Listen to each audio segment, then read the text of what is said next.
What's going on, guys? Zuko back with another Dragonflight video. Hope you're all doing very well. I wanted to do an update to the Hero Talents video that I did yesterday. There's some really cool new stuff that was just revealed. I wish that I had, waited to do my first video. I apologize for that, but we're going to cover the rest of it right now. I took some screenshots from what was just spoken about at BlizzCon on the second day. So let's dive right into it. As you know from my first video, they are introducing the concept of hero talents, which is going to be a third row of sort of talents that go in the middle in between your talent trees.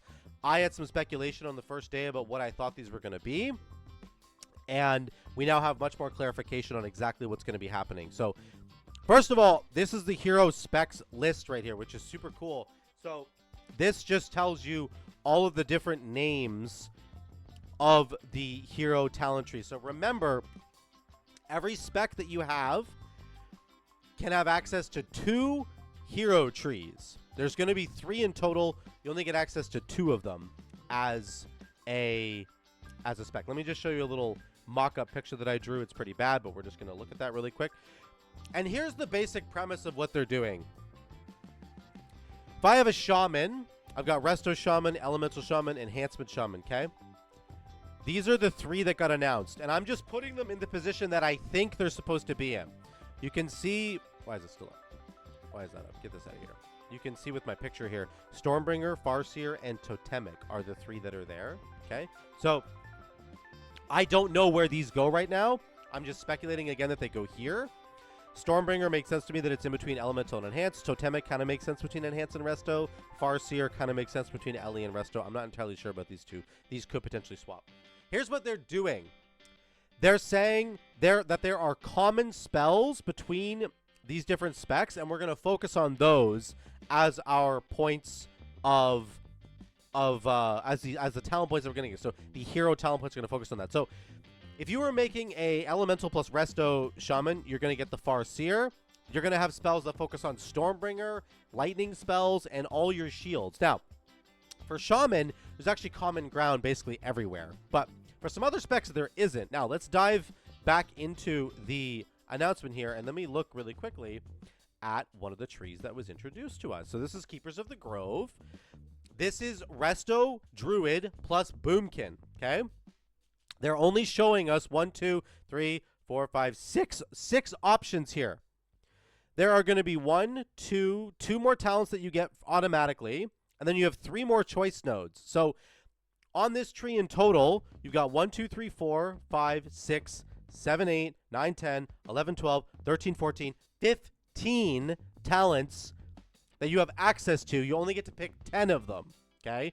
You're going to get the ones, obviously, that don't have any choice nodes for free, and then you have to make some choices. So here's the one that is Resto plus Boomkin. Each of your Force of Nature treants increases your spell damage by 3%. You can have, whenever you press treants or Force of Nature as a Boomkin, you get 3 of them. So you're getting 9% more damage when they're up, which is super cool. Your treants cast Moonfire on nearby targets about once every 6 seconds. That's cool. So for Boomkin, you're getting free dots, which is really great. It means that you don't have to spend as much time dotting enemies up with Moonfire, which is a really, really big deal. Excuse me, I think I'm going to sneeze. I'm sick right now. As a Resto Druid, this is awesome because whenever you summon your Grove Guardian, it's going to be healing allies and doing damage for you as well, helping you maintain your dots, which is just going to give you really, really good damage. So a fantastic spell. Fantastic talent right there. Expansiveness, your maximum mana is increased by 5%. Astral Power up by 20. Treants generate Astral Power. Treant healing increased by 20%. That's huge. Again, this is a choice node down here. Overflowing Potential, Star Surge damage up by 8%. Star Fall up by 4%. F-Flow healing up by 8%. So that's a choice you can make right there. You can choose this as either a Boomkin or you can choose it as a Resto Druid, whatever you want to be doing. Now, if you're choosing this as a Boomkin, you're basically getting a lot of extra Astral Power, resource generation. It makes sense when it's comboing with, like, the Resto side of things. A very, like, something that Boomkin is, like, stealing from Resto Druid is this resource generation part of it, which I think is super cool. And obviously, you're also getting the extra damage, but it's cool to see kind of the synergy that they're going for there. Again, there are way more choices. Oh, my voice. Oh, my God. There are way more choices that we haven't seen. There's 6 talents sitting right down here that we haven't seen yet. Massive, massive deal. The bottom capstone one there, let me move over here. Cycle of Harmony. The benefits of Harmony of the Grove persist for 10 seconds after your treants expire, but at half value. So you're getting the treants up here, either Force of Nature or Grove Guardians, and then you're getting a big buff later on that's going to continue. Now, what's interesting about this is that they are forcing you, as a Resto Druid, to take Grove Guardians, and they're forcing you, as a Boomkin, to take Force of Nature. If you don't take that, you get nothing out of this tree, which is fine because you don't have to choose this tree. You could choose the other tree instead if you want to. So if you don't want to do a build that involves Force of Nature as a Boomkin, instead you can choose to go with this other option, Elun's Chosen. This focuses on the lunar damage, arcane damage from Moonfire, all that stuff. This is Boomkin plus Guardian Druid has access to this as well. Here we go. The first one you get, Fury of Elune, ends with a flash of energy now, blasting enemies. Full Moon calls down 2 Crescent Moons, which deal astral damage, generate astral power. And Lunar Beam for the Guardian Druid, this is insane. Causes you to leech life equal to 10% of all damage dealt to enemies within the beam. That means everybody's damage in your team, in your party, everybody else's damage that's hitting the target that is affected by Lunar Beam, is you're leeching 10% of that. That is wild. That is a ridiculous amount of healing. Again, over here, Light of Elune, Moonfire damage has a chance to call down Fury of Elune to follow your target. That's a massive deal. Maybe this incentivizes you as a Boomkin to no longer have to take Fury of Elune in your build. Maybe you could spec into something else because you're going to get Fury of Elune for free. Or you could double down and spec into it as well and get a whole bunch of Fury of Elune. So that's a cool idea as well. We got Lunar Amplification over here. Each non-arcane ability you use increases the damage of your next damaging arcane ability by 2%. Okay, so you can stack that up. And then Atmospheric Exposure, enemies damaged by Full Moon, Fury of the Elune, or Lunar Beam take 4% increased damage for you from 6 seconds. Just another damage amp. There we go. The final one, the big sort of capstone one at the end, the Eternal Moon, further increases the power of Boundless Moonlight. The flash of energy caused by the Fury of Elune up here now generates astral power, 50% more damage. Full Moon says a New Moon and Half Moon now also call down a Crescent Moon, and the Lunar Beam gives you cooldown reduction and increases its duration by 3 seconds. So my initial thought about these trees was that they were going to add in really new and interesting sort of synergistic talents. This is partially that for sure, but I was thinking more along the lines of like your for example, for Shaman, it would be something like let me go up here. Actually, this is a better one up here. Like Cleansing Storm. Every 200 Maelstrom or 10,000 mana that you spend cleanses a nearby ally of 1 magic effect or curse effect. Maybe they will still make this for the Farseer, the LE plus Resto. Maybe. Knocking down an enemy with Earthquake or stunning them with Cap Totem reduces the cooldown of your totems by 2 seconds. Every 50th tick of damage from Flame Shock applies Riptide. Maybe these are the kinds of things they're going for. We'll have to see. But what they've clearly chosen to do here is focus on a very specific set of abilities that you have on your character.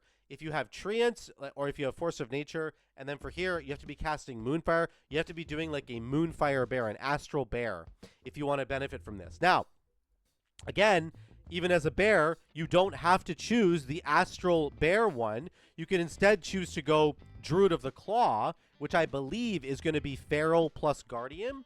And then you get a bunch of synergies with Feral Bleeds instead of getting synergy with the Arcane Moon stuff.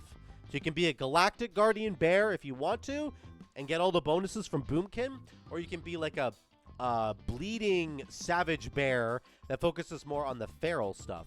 I love this kind of synergy. I do hope that they add in some really cool and powerful effects like casting a spell offensively gives you a defensive bonus like cleansing an ally, or I had another one for Shaman where it was like whenever you cast a spell, every couple of casts of a spell summons a Earthen Wall totem.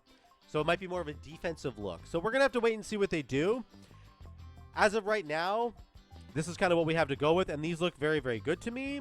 I don't see anything's really wrong with them. It is just more power creep. It is more power. Remember, once again, you're getting 10 talent points that you get to choose, but in most of the trees, there's going to be 14 to 15 different options for you. And in reality, you're going to have 3 or 4 choice nodes. which you're going to get to choose from, which will really help to change your build. So let me know what you guys think in the comments down below. Now that we have a little bit more information, I apologize once again that this video came out, that I kind of did my first video early, but I wasn't sure they were even going to talk about this today. So very excited to get more news on this. What do you think about this now that we've seen a little bit more of it? I will let you know once again, Ian Azacosta said today that they are going to release the alpha for the War Within in spring. So I'm assuming that's like April/May, maybe April, which is going to be December, January, February, March, April. That's 5 months from now, 5.5 months. He said on the live stream they absolutely want to make sure that all of these are working when they're releasing the alpha. So every single one of these hero specs will be online and ready to go when the alpha launches on, in, I would say, April's my guess, which is very good. That means between April and November of next year, they'll have time to iterate on this and make it good, make sure that the synergies that we're seeing here are what they're looking for. A last thing I really want to just comment on really quickly is that this is so cool that we're getting new names. Now you get to be like a trickster rogue instead of like an outlaw rogue. Now you get to be like a Stormbringer shaman instead of like an Ellie shaman or an enhanced shaman. You get to be a lightsmith paladin. You get to be an archon priest, an oracle priest. That would be so freaking cool. So I love just even the identity, sort of the new identity you get to take on depending which specialization you're going to go for. So I love this. I'm really excited. I hope you guys are excited too. Let me know what you think about all this in the comments down below. Anytime, any more news that we get from BlizzCon, I'm going to make sure I upload it right away from you guys so you have access to it. But let me know what you think in those comments down below, please. I would love to hear from you down there. Thank you so much again. I love you all. I will see you in the next one.